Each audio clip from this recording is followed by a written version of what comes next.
Derbies have been around for quite some time and has a pretty outstanding history.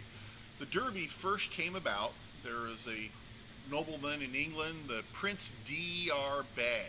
I don't know if I'm saying that right, but D.Bay is close enough. His groundskeepers kept destroying their hats, and he went to Locks on Bond Street in London. They're still in business today.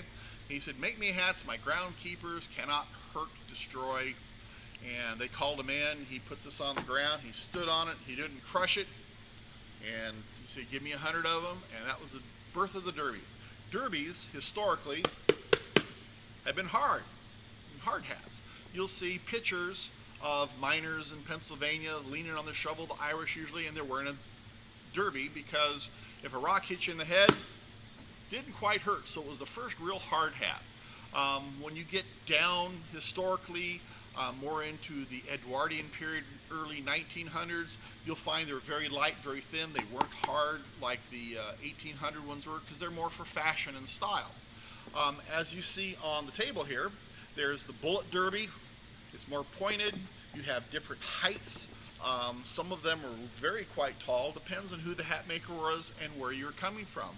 A version of this that the Germans had about an 8-inch high crown. It was kind of goofy looking, but that's what they wore. Silver belly, you see like Sheriff Behan in Tombstone. He was noted for wearing light colored hats, and in the movie Tombstone, he wore a light colored hat. Bat Masterson wore pretty much your basic dress derby of the time. You have the Hole in the Wall gang, you have the Wild Bunch. A lot of people wore this hat. We make them in various heights, various brim widths. We even make them large enough to go on your motorcycle helmet. So if you want to ride your Harley down the street wearing a derby, we got you covered.